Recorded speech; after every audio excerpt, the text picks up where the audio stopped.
अब आते हैं आज की कहानी के ऊपर। आज की कहानी एक ऐसे शख्स की कहानी है जिसे आप एक साथ खुशकिस्मत भी कह सकते हैं और बदकिस्मत भी। इस शख्स ने खुद अपने लिए ही कहा था, और उसने ये कहा था एक जगह पे कि I was either the unluckiest man in the world और द लकीस्ट।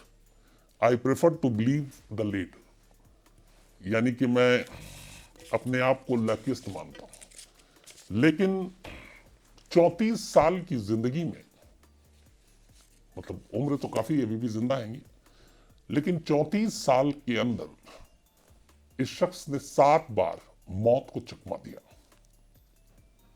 और शायद ऐसी कोई चीज नहीं है जहां से मौत करीब ना आई हो, चाहे वो प्लेन हो, ट्रेन हो, बस हो, कार हो, नदी हो, पहाड़ हो, हर जगह लगभग मौत सामने। और कई लोग मर गए इस दौरान, लेकिन ये द लकीस्ट मैन और द मोस्ट अनलकीस्ट मैन, बेहद बदकिस्मत या फिर खुशकिस्मत, जो 7 बार फिर भी मौत से बचा। बदकिस्मत इसलिए कि शायद इससे ज्यादा किसी ने मौत को इतने करीब से इतनी बार नहीं देखा, और खुशकिस्मत इसलिए कि हर बार मौत करीब भी आई लेकिन उतनी ही तेजी से फिर दूर भी गई। तो दोनों चीजें एक साथ जुड़ी हुई। कहानी क्रोएशिया की है। तो इसी क्रोएशिया में एक शख्स रहता है जिसका नाम है फ्रेन सिलेक। फ्रेन सिलेक 1929 में पैदा हुए, पढ़ाई लिखाई की, आगे चलकर म्यूजिक टीचर बने, और इनकी जिंदगी में सब कुछ, परिवार भी सब कुछ, शादी भी हुई, माँ भी, और ठीक ठाक इनकी लाइफ चलती रही 1929 में पैदा होने के बाद से लेकर 1962 तक। यानी कि करीब ये जब 32-33 साल के थे, 33 साल तक कोई ऐसी चीज इनकी जिंदगी में नहीं हुई जो कुछ डिफरेंट हो, अलग हो। लेकिन 1962 में एक सिलसिला शुरू होता है। हुआ यह कि 1962 में फ्रेंसेलक किसी और शहर में थे काम की वजह से। अचानक इन्हें पता चला कि इनकी मां की तबीयत बहुत खराब है और सीरियस है। अब एक बेटा होने के नाते इन्हें फौरन की खबर सुनती है अपनी मां के पास जाना था, तो ये भी बदहवास भागे, जल्दी पहुंचना था। और इन्हें जाना था, जो क्रोएशिया की राजधानी है वो है ज़गेरेब, तो इन्हें वहां पहुंचना था। और जनवरी का महीना था, दिसंबर 1962 की ये बात है। तो मां की खबर मिलते ही ये भागते हैं एयरपोर्ट। बट एयरपोर्ट पे जाते हैं, जो पहली फ्लाइट है उसको पकड़ने की कोशिश करते हैं, लेकिन पता चलता है कि सारी सीट फुल और जगह है नहीं। एयरपोर्ट स्टाफ को ये बताते हैं कि ऐसी ऐसी बात है, मेरी माँ बहुत सीरियस है, मेरा जाना बहुत ज़रूरी है, वक्त पे पहुंचना ज़रूरी है। तो खैर इंसानी हमदर्दी दिखाते हुए एयरपोर्ट के स्टाफ कहते हैं ठीक है, और उनको प्लेन में बिल्कुल लास्ट में जो क्रू मेंबर होते हैं, अटेंडेंट, उनके साथ इमरजेंसी हालात में बैठने की इजाज़त दे देते हैं, क्योंकि माँ बीमार थी, कुछ भी हो सकता था। तो अब ये पहुंचते हैं प्लेन में, और पहुंचने के बाद प्लेन वहां से निकलता है। लैंड करनी थी उससे पहले ही अचानक पता चला कि एक दरवाजा खुल गया अपने आप हवा में। उससे एयर प्रेशर अंदर आया, इस दौरान में दूसरा दरवाजा खुल गया। अब प्लेन कंट्रोल से बाहर हो रहा था। किसी तरीके से जो अटेंडेंट थे, बाकी लोग, उन्होंने एक पैराशूट सेलक की तरफ फेंका। सेलक उस पैराशूट के साथ उस प्लेन से नीचे, और थोड़ी देर के बाद प्लेन क्रैश। इस प्लेन क्रैश में 2 क्रू मेंबर समेत पायलट भी, 17 लोगों की मौत हो गई। 17 लोगों की मौत हो गई, लेकिन फ्रेन सिलेक के सिर्फ हाथ टूटे और वो नीचे सही सलामत उस पैराशूट के साथ लैंड कर गया। और यहां से शुरू होता है एक सिलसिला। एक प्लेन जो क्रैश किया, लैंडिंग से जस्ट पहले दरवाजा खुलने की वजह से उस प्लेन से पैराशूट के जरिए वो किसी तरह से नीचे उतरे, बच गए, और 17 लोग और 2 क्रू मेंबर, इनकी मौत हो गई। ये पहला हादसा था। सिलेक को भी लगा कि चलो किस्मत ने साथ दिया, और ये किसी के भी साथ हो सकता है, तो कोई बहुत ऐसी भी नहीं लगा कि कुछ अनोखी चीज है। लेकिन साल भर के अंदर एक दूसरा इंसिडेंट होता है। होता यह है कि फ्रेंच सेलक क्रोएशिया में ही फ्रेंच सर्जियो से डब्रोवानी एक जगह है, वहां के लिए जा रहे थे। ठंड का मौसम था, बेहद तेज ठंड वहां पे थी, और वो एक ट्रेन में बैठे हुए थे। लेकिन ट्रेन में कुछ टेक्निकल फॉल्ट आ गई और ट्रेन पटरी से नीचे उतर गई। पटरी से नीचे उतरने के बाद जहां से ये गुजर रही थी, जिस वक्त ट्रेन की पटरी से नीचे उतरी, किनारे में एक बर्फीली नदी थी, ठंड का मौसम भी था, और ये ट्रेन उस नदी में जाकर गिर गई। इस हादसे में करीब 19 लोगों की मौत हो गई, लेकिन सेलक को कुछ नहीं हुआ। चोटें आई थोड़ी बहुत, लेकिन जान बच गई, और उस बर्फीली नदी से भी वो जिंदा बाहर आ गया। अब ये दूसरा हादसा हुआ था। दूसरा हादसा होने के बाद पहली बार ख्याल आया कि यार ये कैसे हो सकता है, साल भर के अंदर अंदर एक बार आसमान में प्लेन में हुआ, बच गए, चलो जी। अब दूसरी बार ट्रेन में, और ट्रेन नदी में गिर गई, वो भी इतनी जमा देने वाली, और उसमें भी बच गए। तो पहली बार ख्याल आया कि शायद कुछ किस्मत नाम की चीज होती है, और इस वजह से बच गए। इसके बाद अगले 3 साल बीत जाते हैं।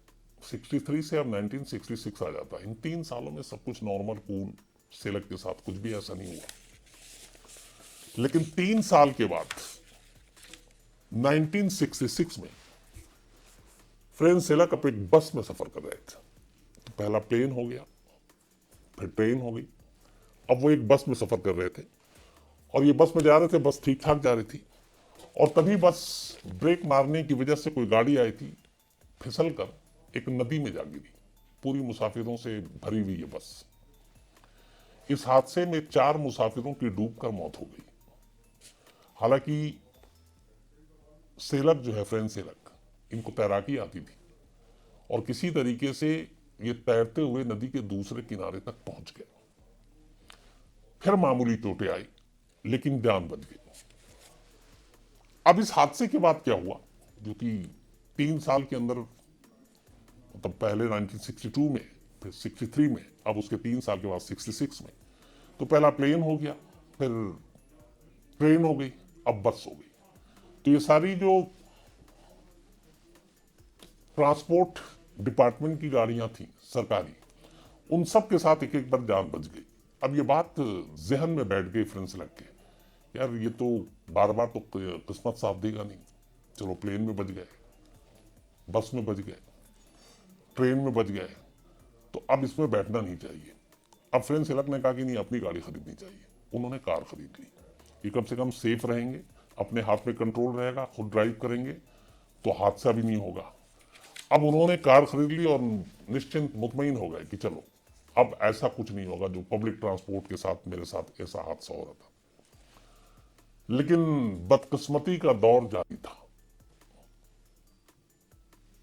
1966 के बाद चौथा हादसा 6 साल के बाद 1970 में होता है, बल्कि 4 साल के बाद 1970 में। फ्रेंच सेलक अपनी कार में जा रहे थे, कॉलेज से घर, म्यूजिक टीचर थे। तभी अचानक उनकी कार में आग लग गई।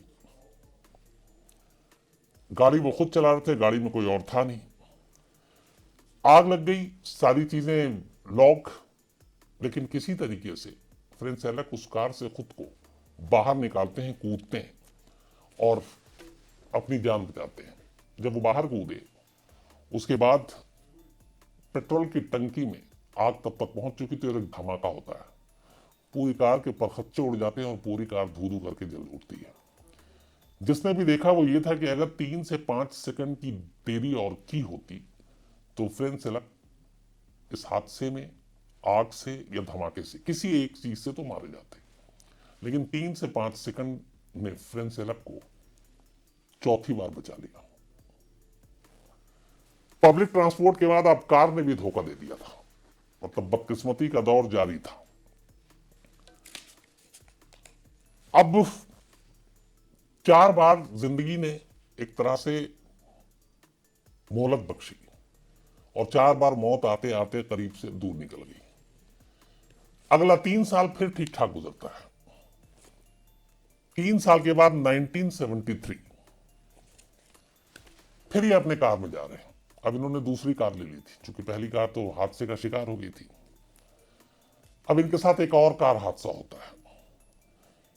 गाड़ी चलाते चलाते अचानक इनके जो कार का ऑयल टैंकर था वो उसमें आग पकड़ लेती है, और उसके बाद धीरे धीरे गाड़ी में पूरी आग पकड़ लेती है। गाड़ी धू धू कर अचानक जलने लगती है।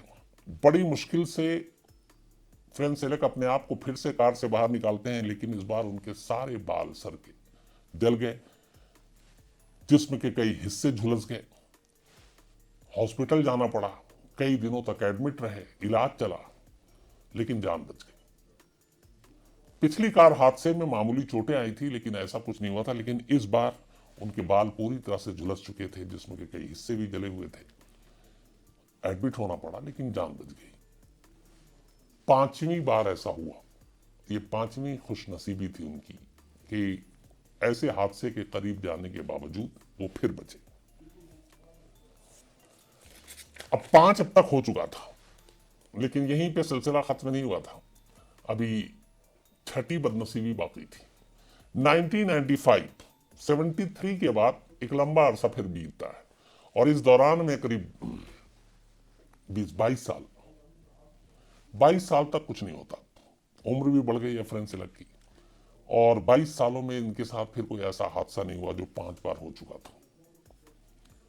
तो अब लगा कि उनके साथ उनकी जो मनहूसियत और बदनसीबी का दौर है शायद खत्म हो गया, छट गया, और वो निश्चिंत होकर वो अपनी जिंदगी जी रहे थे। हालांकि इस दौरान में ये हुआ कि इन 5 बार के बाद और इन 22-23 सालों में जो आगे नहीं हुआ, हमेशा एक डर सताता था कि पता नहीं कब किस पल क्या हो जाए। घर में बैठे हुए हैं तो कुछ हो जाए, लेटे हुए हैं तो कुछ हो जाए, छत ना गिर जाए, कहीं वॉक कर रहे हैं तो कोई ठोक ना दे। तो ये सारी चीजें दिमाग में घर कर गई थी। लेकिन 95 आ गया, 95 तक कुछ नहीं हुआ, बट 95 को आना था क्योंकि एक और हादसा होना था। अब 95 में फ्रेंड पैदल चल रहे थे। अब तक तो प्लेन, बस, गाड़ी सब हो चुकी, अब पैदल चल रहे थे। पैदल चल रहे थे और पीछे से आके एक बस ने टक्कर मार दी। बस का बैलेंस खो गया, ड्राइवर का कंट्रोल बस के स्टीयरिंग से हट गया और टक्कर मार दी। इत्तेफाक से इस टक्कर से उनके पिछले हिस्से में लगी और वो दूर फेंका गया, और जहां पे फेंका है वो झाड़ी और ऐसी चीजें थी कि पथरीली नहीं थी। तो बहुत चोट नहीं आई, मामूली खरोचे आई, कुछ इधर उधर चोटें लगी, लेकिन जान को कोई खतरा नहीं था। तब पैदल चलते हुए जिस जगह पे बस के मारने की कोई उम्मीद, कोई गुंजाइश नहीं थी, वो बस भी उनको ठोक के चला गया। लेकिन फिर भी फ्रेंक सेलन की जान पे कोई आंच नहीं आई, बच गए। 6 हादसा हो चुका था। लगा कि अब बदनसीबी खत्म है, लेकिन नहीं, अभी 7वें का इंतजार था। और आखिरकार 1996 में इस हादसे के ठीक 1 साल के बाद 7वीं बार मौत फ्रेंक सेलेक के करीब आती है। इस बार वो खुद कार ड्राइव करके और एक हिली एरिया से जा रहे थे, पहाड़ी एरिया से। और जब ये जा रहे थे तो अचानक रास्ते में यूएन का एक ट्रक, संयुक्त राष्ट्र यूनाइटेड नेशन का एक ट्रक जो ऑफिशियल ड्यूटी पे था, हेड कोलिजन, सामने से टक्कर मार देता है। टक्कर मारते ही, चूंकि पहाड़ी इलाका था, फ्रेंक सेलेक की कार पहाड़ी से नीचे 300 फुट गहरी खाई में जाकर गिरती है। लेकिन उस 300 फीट खाई में जाकर जब वो गिरती कार उनकी, उससे पहले बीच में कई पेड़ आए जिससे वो कार टकराकर पलट रही थी, और ऐसी एक टक्कर में दरवाजा खुला और फ्रेंक सेलेक कार से बाहर गिर गए और एक पेड़ पे जाके अपने आप को एक तरह से टंग गए। तो 300 फीट नीचे नहीं गिरे, अगर वो कार के साथ जाते तो कार के तो नीचे जाने के बाद परखच्चे उड़ गए थे, लेकिन वो लटकते हुए हवा में झूलते हुए एक पेड़ से जाकर अटक गए, और पेड़ से अटके तो जान बच गई। मामूली खरोचे तो आई कुछ, लेकिन जान नहीं गई। फिर वहां पे बाकी सब, चूंकि हादसा हुआ था, यूएन की गाड़ी थी, बचाव दल पहुंचा और लटके हुए फ्रेंक सेलेक को पेड़ से किसी तरह से ऊपर निकाला गया, और इस तरह 300 फीट खाई में जहां पे उनकी कार गई थी, उससे बहुत पहले वो बच गए। ये 7वीं मनहूसियत थी, 7वीं बार मौत ने दस्तक दी थी उनकी जिंदगी पर, और 7 बार फ्रेंच सेलेक ने मौत को मात दी। इसके बाद 1996 में ये लास्ट इंसिडेंट हुआ था। अब उसके बाद 4 से 3 7 साल और बीत जाते हैं। इसके बाद आता है 2003 में इस खुशकिस्मत या बदकिस्मत इंसान के बारे में जो कहिए, अब एक और चीज होती है। 2003 में एक लॉटरी का जैकपॉट निकलता है। वो लॉटरी की टिकट खरीदी फ्रेंच सेलेक ने और इत्तेफाक से जैकपॉट ये जीत गए। लॉटरी की जो रकम थी वो करीब $10 लाख के करीब, 10 लाख से भी थोड़ा ज्यादा डॉलर अमेरिकी। तो जैकपॉट था और वो टिकट खरीदी, और उनका कहना है कि उन्होंने पहली बार लॉटरी की टिकट खरीदी क्योंकि इस इनाम को बड़ा लेके प्रचार किया जा रहा था, और इत्तेफाक से ये लॉटरी फ्रेंच सेलेक के नाम पे खुल गई। अब इतने सारे पैसे आ गए, बेहद खुश। उसके बाद उन्होंने 2 घर खरीदा, एक नाव खरीदी बहुत बड़ी, ताकि वो सैर कर सकें, घूम सकें, फिशिंग कर सकें और अपनी जिंदगी आराम से गुजार सकें। फिर धीरे धीरे वक्त बीता। 2010 में उन्होंने बहुत सारे लॉटरी से जीती हुई रकम अपने रिश्तेदारों को, जानने वालों को दान किया, क्योंकि वो बहुत फिर सात्विक और साध्विक जिंदगी जीना चाहते थे। तो ये फ्रेंच सेलेक की कहानी थी, क्रोएशिया की। बाद में इन्होंने बहुत सारे चैनल्स को, बहुत सारे अखबारों को इंटरव्यू दिया और अपने इस हर 7 बार जो मौत को मात दी, हर एक दास्तान को डिटेल में सुनाया। और वो खुद कि मैं खुशकिस्मत हूं या बदकिस्मत, सारे लोग इनकी कहानी सुन के यही कहते हैं, क्योंकि दोनों चीजें यहां पे आ गई। बदकिस्मत इसलिए कि तुम ही ऐसा क्यों भैया, तुम्हारे साथ क्यों हो रहा, बार बार मौत तुम्हारी दरवाजे पे, तुम्हारे पास क्यों आती है। और फिर ये कैसा इत्तेफाक है कि तुमने कोई चीज नहीं छोड़ी। तुम प्लेन में गए, प्लेन से तुम गिरे, तुम बस में बैठे, बस का एक्सीडेंट हुआ, तुम ट्रेन में बैठे, ट्रेन का एक्सीडेंट हुआ, कार में बैठे, कार का एक्सीडेंट हुआ, पैदल चल रहे हो, बस ने टक्कर मार दी, और ये सब होने के बाद एक बार तुम लॉटरी लेते हो, जैकपॉट भी तुम ही ले गए। तो है क्या ये।